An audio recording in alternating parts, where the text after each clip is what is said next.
Hello, ladies and gentlemen. This is your host, Sandeep Pednekar, and you're watching One Universe, the show that fosters positivity through the promotion of love, peace, and harmony. We have Dr. Mark Weiss with us today. This, fortunately, is his second time being on our show. So, thank you, Dr. Weiss, for Thank you being on too. our show. Glad to be here. So, we have already introduced you in our first interview, and you have given us the fundamentals of who you are as a person, as a human, and how your humanity has progressed into being a wonderful therapist that you are at a Thank you. young age.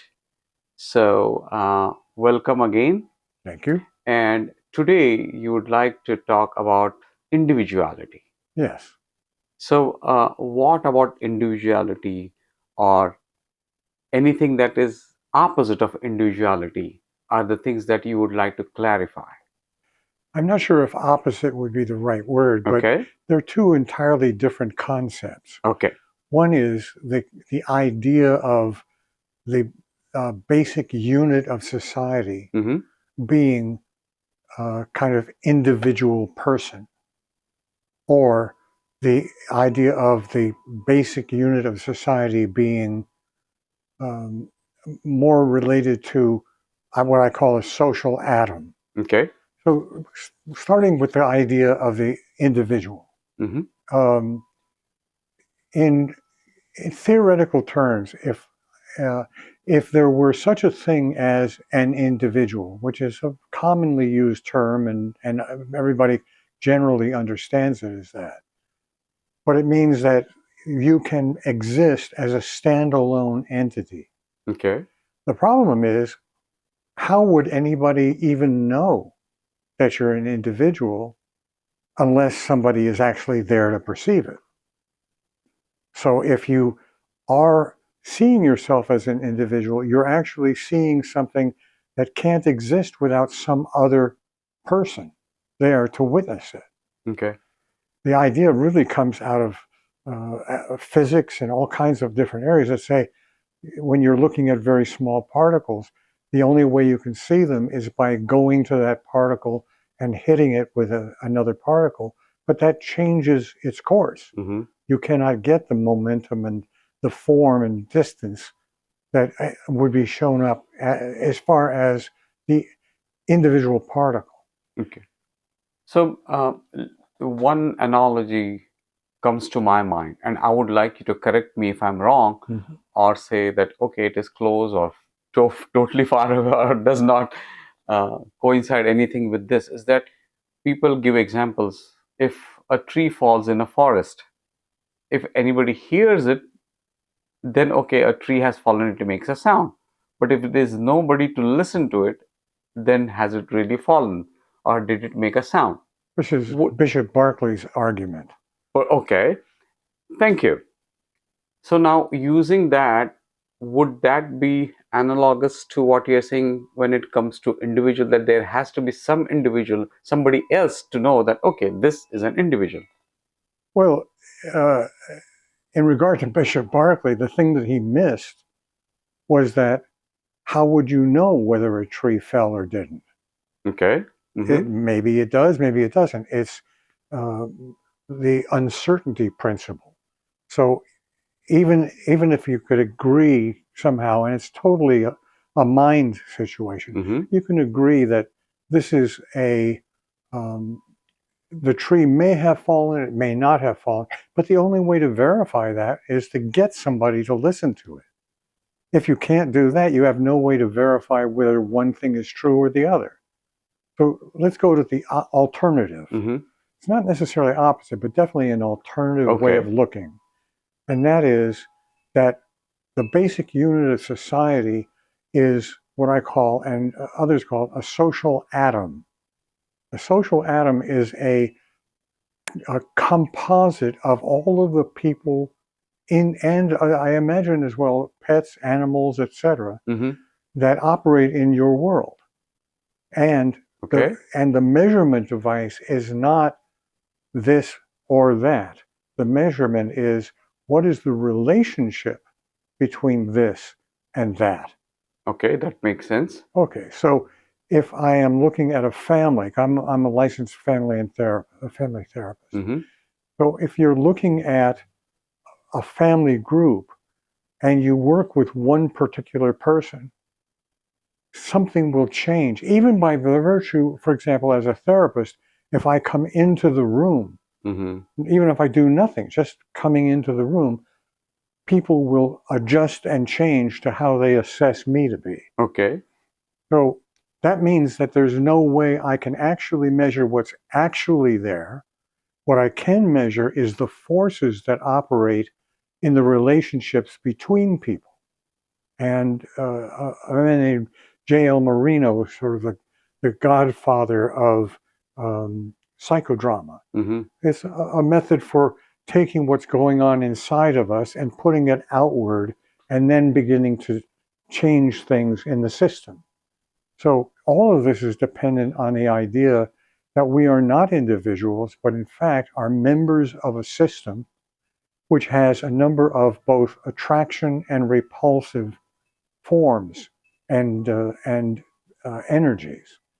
That's a very, very different grouping Okay. and can apply not only to the external, which is family therapy, working with the father and the mother and the daughter and the son, Mm-hmm. but it's also looking at how these people interact and what are the rules that apply to the way in which they do interact. Okay. For example, uh, children who are raised in a family where there is abuse going on Mm-hmm. are also instructed by the family, by even if they're unspoken, they're Mm. communicated non-verbally, and that is never talk about this. That which is hidden is given power. Mm-hmm. So what happens with people who are in a sick family system, meaning one that is not healthy for all of the individuals together, Mm-hmm. if that's the situation, you cannot open the door to investigate it unless there is an agreement within the group to honestly reveal what's actually happening emotionally. Okay. So the social atom is the unit that includes any number of people. For example, your relatives, your friends. You can have a friend group. You can have a family of origin, Mm-hmm. and you can also have a family of internal parts. So these ideas of family systems don't just apply to the external, but they also apply to the way in which we talk and communicate to ourselves. Does that make sense? Oh yes, of course. So when you're talking about individual and the alternative, because you're dealing with family therapy, these are the thoughts that come to you because you dwell in that. You did day in and day out, and you have given therapy sessions with thousands, if not. Uh, Thousands. I'll settle for thousands. yes, okay, perfect. So, because and then you're an expert, and I also want to tell our listeners that there could be some students of psychology that will learn a whole lot and gather more information from Dr. Weiss, and he definitely is somebody who is a doyen of this industry, of the therapy industry, so to say. And we respect you and honor you for your service that you have given and the knowledge, your experience and expertise that you have. I might Thank you. sound as if I'm coming to the end, but we are only getting started. So, how would you like to expand this discussion on individuality? Well, there are two alternative models. Okay. One model is a medical model in which also is based on the idea of an individual person and trying to assess through testing and interviews, etc., what's wrong with that person. And then having discovered that, oh, well, they give it a diagnostic number or a code. Okay. And they say, well, this person is depressed, or this one has these characteristics. It's a personality disorder. But what you're doing is looking at what you imagine to be the individual. But in fact, there are many, many people, individuals, and including pets. Sometimes a pet can be a very instrumental part of keeping the peace within a family. Mm-hmm. Um, dogs are unparalleled in their ability to give affection Mm-hmm. without conditions. Um, so, but if you're looking at the individual person, you're missing all of these forces that are operating that may cause that person to behave in ways that are not helpful to them, but they fit the need of the particular, in this case, unhealthy group. Okay. So, how can somebody benefit if it is an unhealthy group? Because a group, if it is a family, if it is unhealthy, then that person cannot take himself or herself out of that family setting. It's worse than that. Okay. Okay? Please tell us. Because some of the people that you are talking about are already being affected on a constant basis by family members that may be dead. Okay. And you'll hear a client say, well, you know, my mom said to me, da da da da. Well, where's your mom? Well, she died 4 years ago, 10 years ago. So you're using somebody that's dead to instruct you on how to be today. Well, what if how that person grew up was unhealthy as well? Mm-hmm. How do you access that? And the way you do that is you use a method called internal family systems. And that is an assumption that is also very fundamental. And that is that all people have within them a, a parts. These parts have to do with their various forces that operate within them. Okay? And these forces are in the form of quite often traumatized children that got stuck in that trauma because they didn't know how to handle it. Mm-hmm. So they buried it inside. But every time something happens in their life that is similar to that situation, they immediately get triggered. Correct. And the person that's triggering it is dead. Mm. And that's a very powerful idea. Okay. So basically, the way also I look at it and the way you have explained it is that a parent can be raised in a different setting completely. But some of the trends, and it could be family culture that a parent has been brought up in, but when they want to inculcate some of those family values, so to say, into their child, those values might not be applicable to their child because of the settings are different. The culture now that the kid is coming up and being brought up in is different than what the parent himself or herself was brought up in. So the individuality of that parent does not necessarily apply to that particular child, and the parents could have several children, and each child would be an individual in himself or herself. People often comment, they say, well, he was the firstborn, and so we really struggled to do it right, and we made mistakes, and we were very overly focused. By the third child, it's no big deal. Oh, he'll get over that. I saw that happen with the first child. Yeah. So you've got all of these forces that are operating, not to mention if there is within the family structure a sense of what I call the win-lose game. Okay. It's what I call a zero-sum game. It means if I win 5 points, you have to lose 5 points. This is very, very dangerous. I call it the poison in a family. Okay. Actually, the poison in almost all relationships. Okay. Because as long as I am seeing myself as having to be more than you, then I have to enforce that in some way. I may use a strategy of getting angry and suppressing you. Mm-hmm. I may tell you that you don't have the right to speak these things because the church tells you that, or you're not obeying some kind of religious law or some Mm. kind of supposed ethical law. Now, another thing is that these parts that are within us actually can be very powerfully strong and helpful. So, for example, somebody who is entering a new situation and feels anxiety about it can call upon a part within them that has confidence because they've been through a number of other parts, more other kinds of experiences, and they have plowed on through and succeeded with it. That becomes a part within them that's a helper.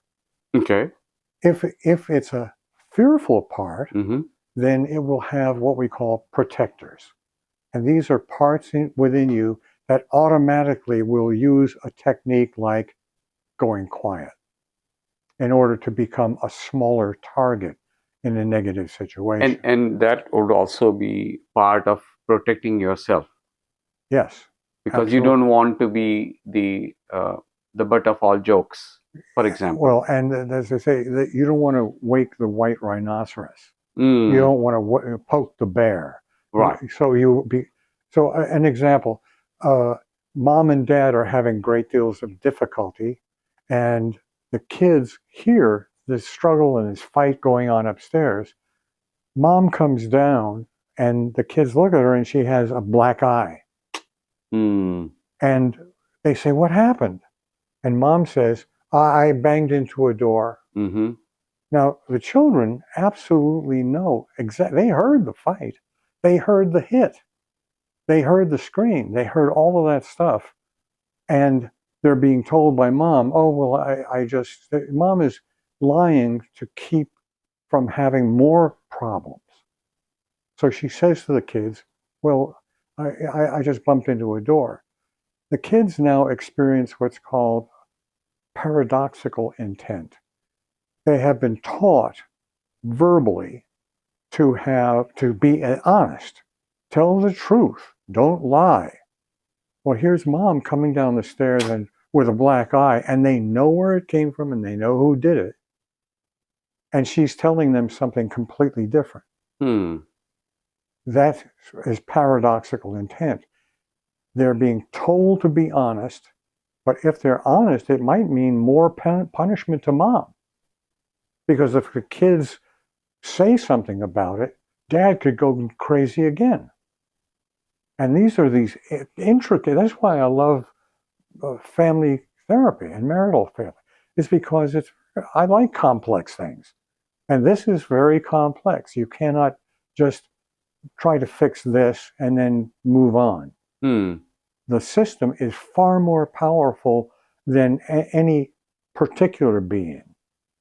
Everybody is being influenced all the time by what are called legacy burdens from the past that were passed on to us Mm-hmm. by our families, oftentimes who are also transmitting things from their family of origin.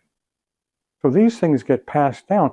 The win-lose game, if you don't stop it and correct it, is going to keep on producing over and over again the same kinds of results. Mm. Competition between siblings as opposed to a sense of cooperation and mutual support. Mm-hmm. Families can dry up in terms of the emotional support they can offer if they're living in fear. Okay. So in these, and I would like to say is as dynamics, family dynamics, what would you as a therapist suggest? What should a family do in examples that you gave? Well, one of the rules of the game in life in general is Mm. before you try to help somebody, you ought to find out whether they actually want help. Okay. For example, helping in that family where the mother's coming down, you might think, well, help might be I'm gonna call 911, or I'm gonna Mm. do something to intervene, which could be catastrophic in the family. So that you'll have children who are afraid to go to school because they're keeping all these secrets. Mm-hmm. And they might accidentally blur it out. if they let it out and Mhm. somebody in the school says, well, this is unhealthy and abusive, they call the parents to bring them in. The father is just waiting for the wife so he can beat her up. And the Mm. kids know that. So they're in this paradoxical intent.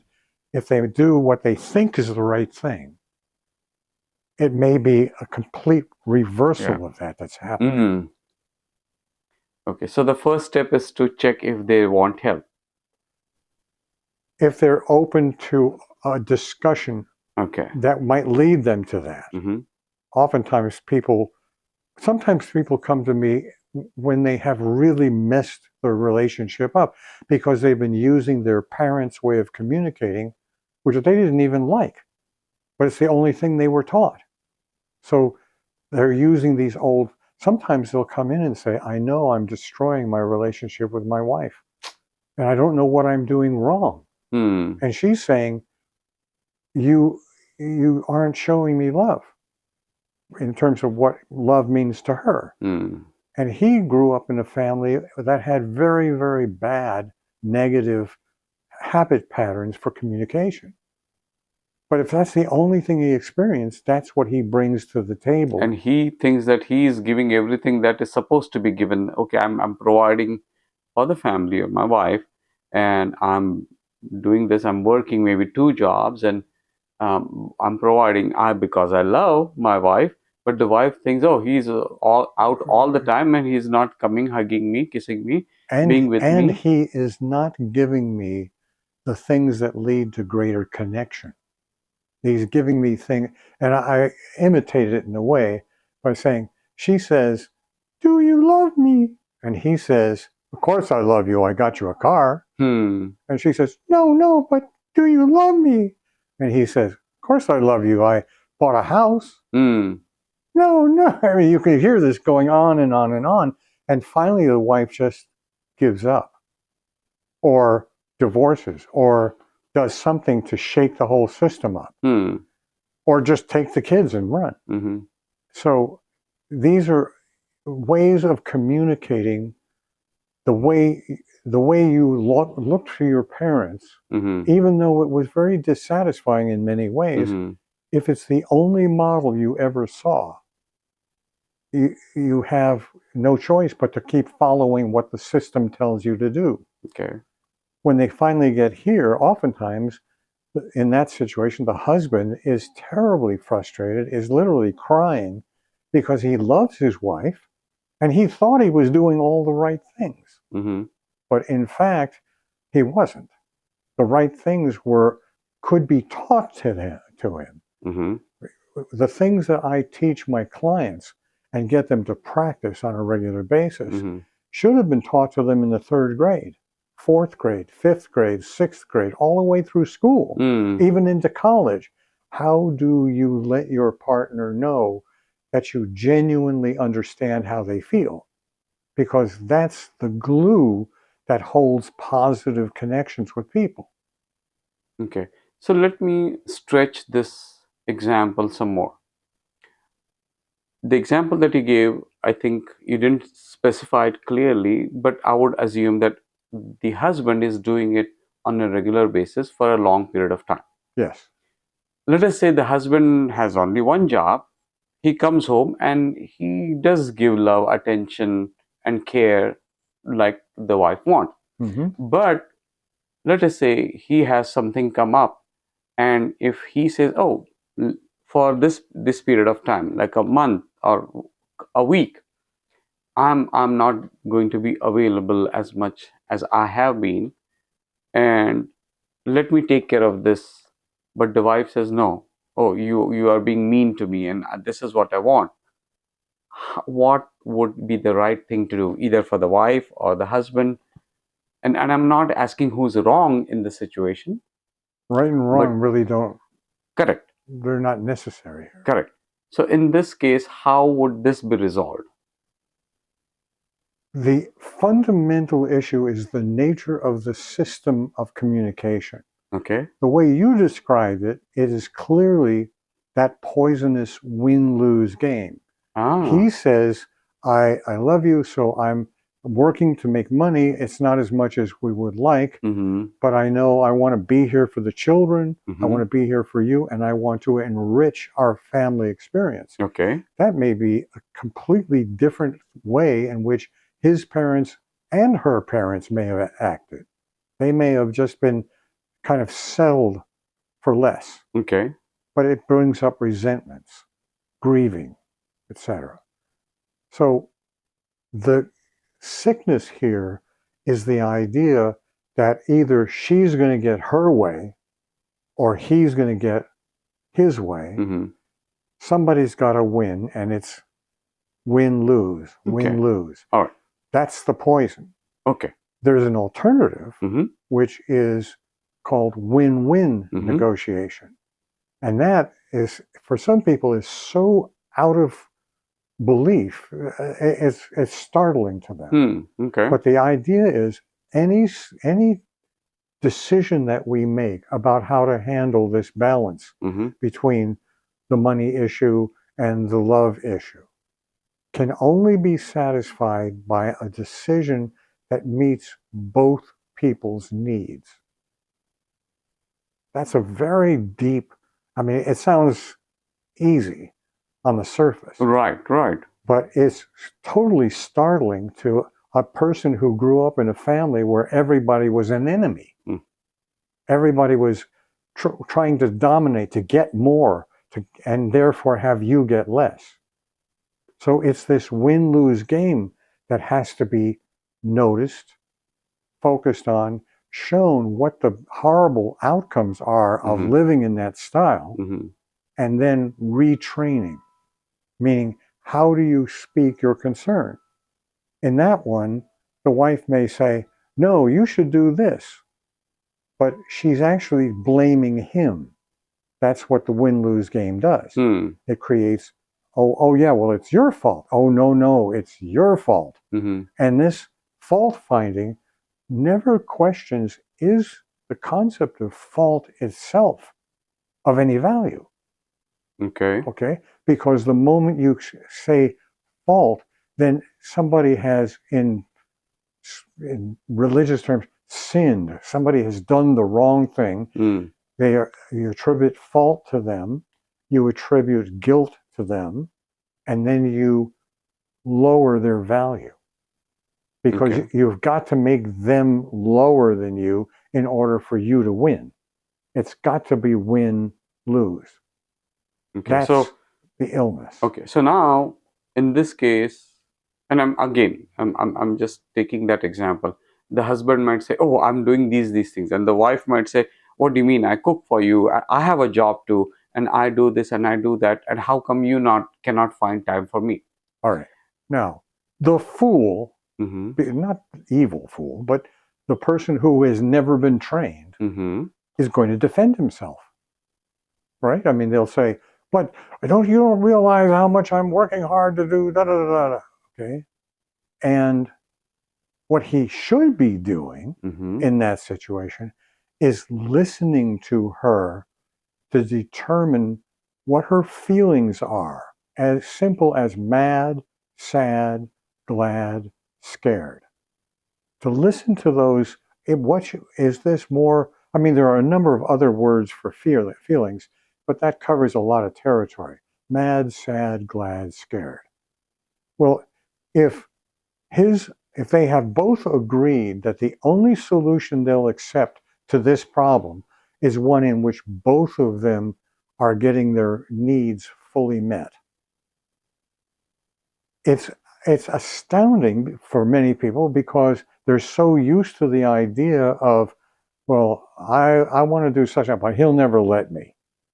Okay, well, that means he's got more power than you, and he's controlling your behavior. This is not an atmosphere in which genuine love, openness, heart connection can occur. Okay? And she is doing it, she's saying back in a blaming way. He is blaming back, and it escalates. And then it has the most opportunity for triggering old things. I'll ask every client, how did your parents, your family of origin, how did they handle conflict? Mm. Well, my father would get angry and then he would shut up and give us a silent treatment. Or, well, my mom would weep and act sad and etc. and then give in.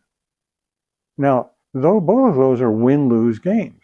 Somebody's got to hurt. Somebody's got to lose in order for the other one to win. That's a limited energy model.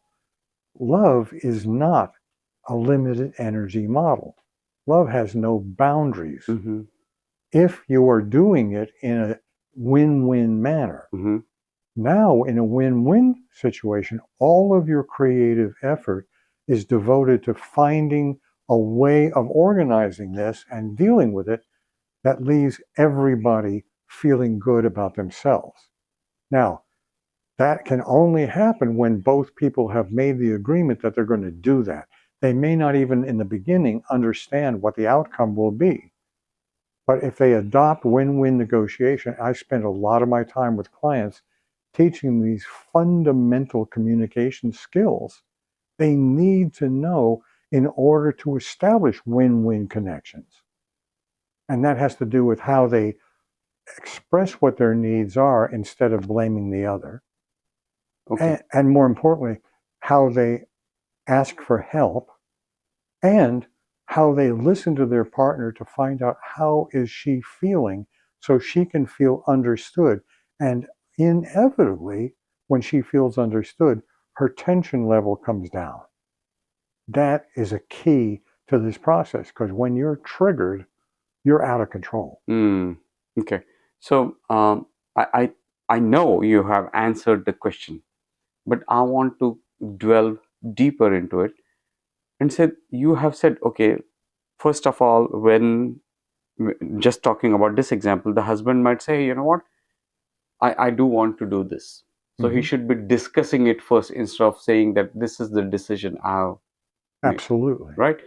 And then it might not come as something that is overbearing on her. So my question is, for him to actually do that, one is, of course, I mean, he has to present it in a way that this is what we have, not he wants to do. And but I would like to ask you, as the guru, is how, first of all, how should the husband express it? How should the wife take it? How should she not let herself to be triggered? What should he do to not trigger anything else? And what should she do or not do to trigger him? Give some examples of Well, these. I mean, one, thank you for outlining how complex this is. Yes, of course it is. Yeah. And that's why I like it. All Okay. right. So, all right. One can negotiate in a win-win manner, Mm-hmm. whether the other person understands it or not. Okay. If I am the negotiator, you are doing something, we're in a relationship, and you are doing something that's creating a problem for me. It's bothering me. That's the only reason I would be doing it. I'm having a problem. I don't present that as you shouldn't do da da da because that raises tension, creates that competitive energy, and destroys relationship. Okay? But when I come to you and I say, I've got a problem, it's my problem. This behavior is having this effect on me, concrete, tangible effects, not just doesn't feel right to me. But when you take money out of the bank without letting me know, then I can write a check and it'll bounce, it'll affect our credit, concrete, tangible effects. Okay. And that scares me. Mad, sad, glad, scared. It scares me. And then these magic words, can you help me with this? That's a totally different stance than coming in and saying, you did that and it made me feel da da da. I'm blaming, okay? Okay. Tension goes up. So, but I can do win-win negotiation with you, whether you understand it or not, because the fundamentals are there on my part. I am letting you know in the least harmful way I can what my problem is, and instead of blaming you for it, I am asking for your help in resolving the concrete, tangible effects it's having on me. And therefore, the feelings are not derived from the behavior. The feelings are derived from the direct contact, the feelings from the concrete, tangible effects. So if I said, Sandeep, you're a no good, dirty dog, and I've got a whole lot of negative things I say to you loudly, but you're in Milwaukee. There's no concrete, tangible effect. So you're not going to get upset. I'm yelling into an empty room in Milwaukee. There's no effect on you. But if you're doing it while I'm in the middle of trying to do some important project, that's going to have a concrete, tangible effect on me. It doesn't make me in any way justified in blaming. What it does do is allows the two of us, or certainly for me as a negotiator, to say, these are the things that are happening, blame-free, just a description of it. This is the concrete, tangible effect it's having on me. These are the feelings that these concrete, tangible effects create in me, and I need your help. Now, that's called an I statement. That's the fundamental piece of how you let your partner know that you've got a problem and need help with it. That when you ask for help, it's an extremely powerful point of power. Asking for help makes other people feel good about themselves. When they have the opportunity to be helpful, they often walk away feeling better than they felt before. Okay? The second piece of it is called active listening, not just listening. Listening means I could just be sitting here saying nothing. Yeah. Active listening says, I listen to what you're saying. So the partner may be getting angry and upset with me. By saying back to that person, I can see how that would make you angry. Something inside that person, the tension comes down. Now, in the beginning, it may be slow because there are oftentimes not only these legacy burdens from dysfunctional family of origin, but there may also be other forces that are in operation. It may take some time, but the more you active listen, the less you personalize what the person is saying. So that's a very difficult concept for many people because they were never listened to as children. So they don't even have that concept in their minds. But to the extent that I can hear what you're saying, set aside the content of it, and pick up what is the inner feeling in you and feed it back to you, you will feel more understood, not threatened, not attacked. Your tension will tend to come down, which means you're no longer as seriously triggered. That makes the atmosphere of the relationship more amenable to win-win solutions. If you come to a solution and you both agree that's a good idea, we're going to try that way of looking at it, that way of behaving, and it doesn't work, then we say, oops, I made a mistake. We made a mistake here. Let's try it again and see if there's another way we can come at it. Okay. And now I'm going to take ourselves out of that particular example and just take it some more. I want to ask you, what would a situation be when either husband, wife, or partners, male, female, or any partner, one of them has some disorder? It could be bipolar, could be schizophrenic, could be borderline personality disorders, and a few more. I just want to answer, can you hear in the way you're presenting this question the assumption that the problem is in the individual? That person has bipolar. That person is personality disorder. Okay. Well, they didn't get to be that way by waking up in the morning and saying, I think I want to have personality disorder. Okay. They grew up in a family. True. And in that family are all these forces that keep them from doing the things that would actually bring health to them. So the alternative to the medical model is a model of what's called high-level wellness. The issue is not what are you doing wrong. what are the things you're doing right and how can we amplify those things? Instead of signs, symptoms, sickness, and premature death, which Mm-hmm. is the medical model, Mm-hmm. we go to the higher level wellness model, which Mm-hmm. is learning, studying, personal growth, eventually participation, self-actualization, and participation in the world. That is the range I work in, whether Mm-hmm. my clients are at that point or not, Mm-hmm. because in that range, we are reinforcing all the positive things that they can accomplish, even if it takes a long time for them to let go of old ways and try out these new ways. Okay.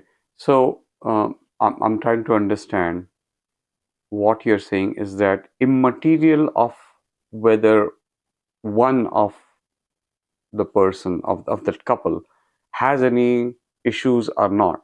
The idea is to address it in with giving affirmative things. And when I say things, I mean feedback or love or things like that, and discussing it and how to see how those characteristics or traits can be addressed in such a way that they don't come to haunt that single person or the partner. All right. There is no single person. Okay. They may be sitting in the chair across from the doctor or whatever it may Okay. be, but they walk in the door carrying all of these parts from childhood, Mm-hmm. all of the forces operating them in their family, Mm-hmm. all of their friend groups, and then these internal parts.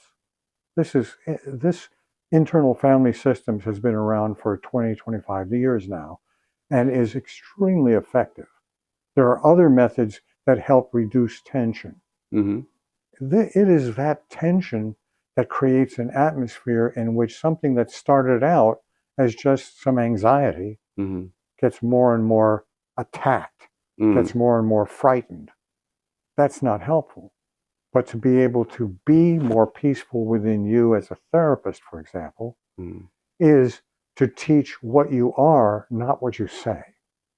There's a tremendous emphasis in the medical model of either suppressing your emotions by a pill Yeah. Mm-hmm. or by explaining it.